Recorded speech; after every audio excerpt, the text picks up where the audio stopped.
just to be stronger than me. Hola, ¿qué tal? Muy buen día. Mi nombre es Jorge Armando Camazún. Soy estudiante de la Universidad del Caribe en la carrera de Innovación Empresarial. Actualmente estoy cursando el quinto semestre y este es un video para la evaluación de la materia de consultoría.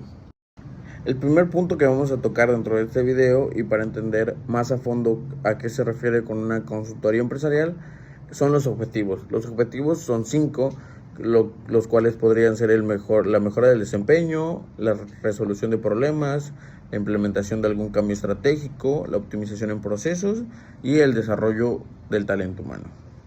Después de esto veremos cuáles son las 6 etapas principales que guían a una consultoría. La primera de estas es la definición del problema, el alcance del proyecto que se va a implementar. La segunda es el análisis y el diagnóstico. La tercera es el diseño de la solución.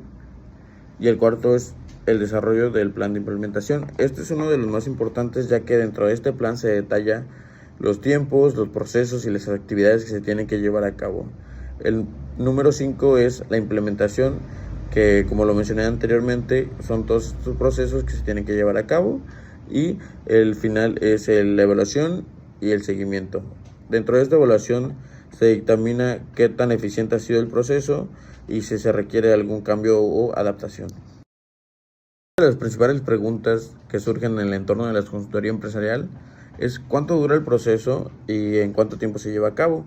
Este es un aproximado de 2 a 6 meses, pero realmente varía mucho entre el tamaño de la empresa y el tamaño del proyecto que se necesita realizar. Uno de los factores que afectan es la resistencia al cambio, ya que si es una empresa que se quiere actualizar en temas de tecnología, dentro de sus procesos resulta ser más tradicional.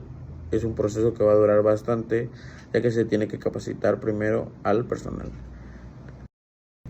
Dentro del proceso de una consultoría existen 3 actores personales, podríamos decirlo así, o referirnos a quiénes son las personas que participan dentro de este proceso.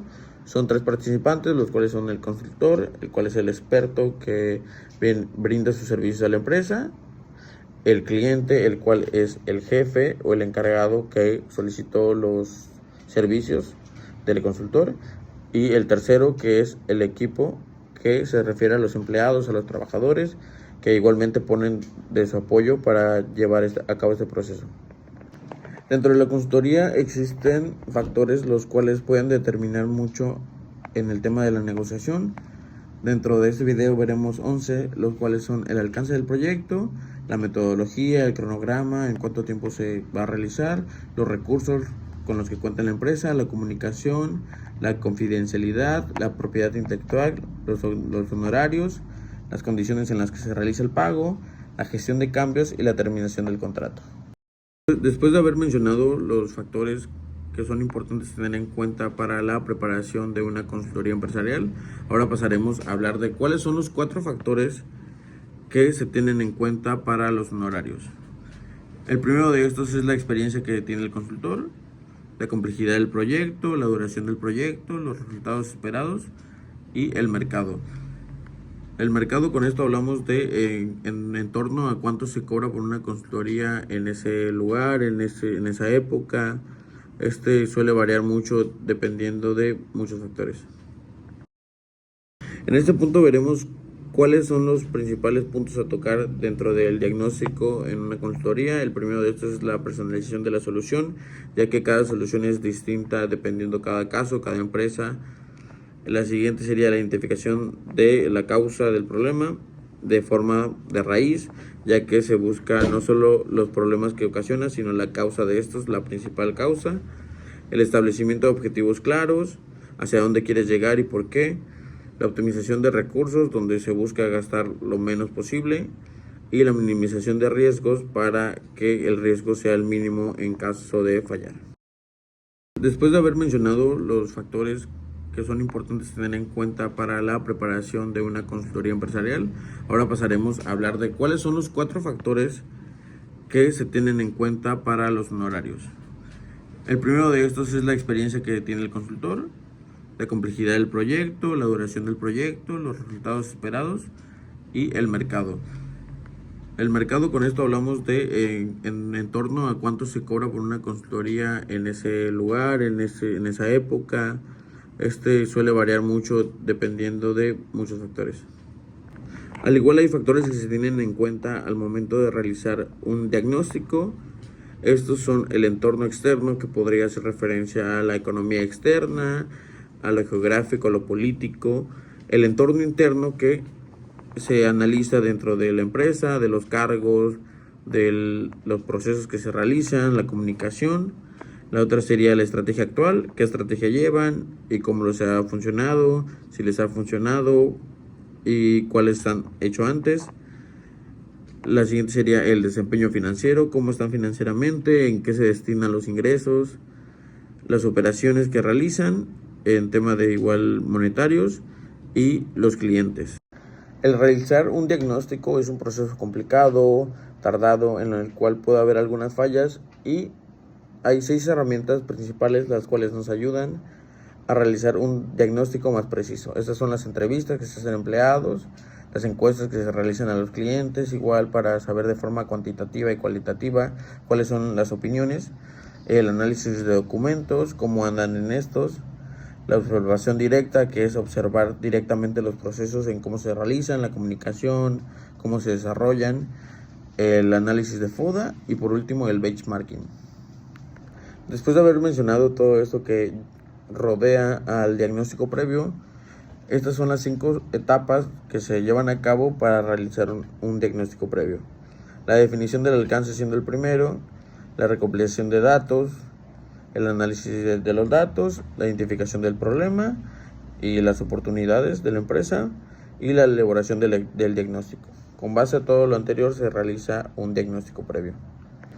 Después de realizarse el diagnóstico previo, se pasa a realizar el diagnóstico definitivo, donde se centran más cuál es el problema y cuál es una posible solución, ya que en el diagnóstico previo se abarca de manera muy por encima cuál podría ser una solución. En cambio, en este diagnóstico se ataca centralmente al problema y se busca una solución eficaz. Para realizar un diagnóstico definitivo existen 4 etapas, las cuales son la validación de datos, la identificación de causas de raíz, la priorización de problemas, la definición clara del problema, la cual guía todo el proceso, porque es con base a lo que se hacen las soluciones. En todo este proceso es necesario saber la filosofía y la metodología de la empresa, ya que con base a esto se realiza un plan el cual pueda ser adaptado perfectamente a la empresa. Uno de los 5 aspectos a tomar en cuenta son los valores de la organización, el estilo de liderazgo, la cultura que se tiene dentro de la organización, los métodos de trabajo y la tolerancia al cambio. Todos estos son muy importantes para una excelente adaptación. Todos estos puntos son muy importantes tenerlos en cuenta para la filosofía y la metodología, ya que esto nos asegura una adaptación a las soluciones, una minimización a la resistencia al cambio y una optimización en la implementación. Para evaluar estos mismos y tener una evaluación precisa y verificada, existen 3 herramientas importantes, las cuales son las matrices de evaluación, los análisis en pro y sin contras y las simulaciones. Esto con el objetivo general de tener información verídica. Existen 4 niveles de participación por parte del consultor. El primero de estos es la participación activa, es cuando empieza el proceso, cuando necesita estar ahí, estar analizando, estar viendo cómo se realizan los procesos. El segundo sería el asesoramiento, el cual es con base al análisis de la información que se realizó. El número 3 es la transferencia de conocimiento, cuando el consultor está con los trabajadores y los ayuda a la capacitación y les instruye el por qué se realizan las cosas. El número 4 es el seguimiento, el cual es donde el consultor participa menos, ya que se realizan citas para ver qué tal ha sido la adaptación y si se necesita un cambio o no. Estas etapas suelen durar dependiendo a ciertos factores, los cuales son la complejidad del proyecto, las capacidades del equipo y del cliente para adaptarse, la urgencia del proyecto, en cuánto tiempo se necesita, si necesita hacer un cambio rápido, puede ser un cambio gradual, y el presupuesto que tenga la organización. El penúltimo punto que veremos dentro de este video es el retorno de inversión. Esto es muy importante ya que nos ayuda a calcular y a cuantificar cuál ha sido el beneficio sobre los costos que se han tenido a la hora de ejecutar la consultoría. Y el último punto que veremos, que va de la mano con el anterior, es por qué es importante evaluar el retorno de inversión. ¿Esto por qué? Porque justifica la inversión, mejora la toma de decisiones que se tienen a futuro, la optimización de recursos ya que se busca gastar los recursos menos posibles, y la mejora continua. Esto hace que la empresa se esté mejorando continuamente junto con el mercado. Muchas gracias, de mi parte sería todo. Espero que tengan un muy bonito día. Bye.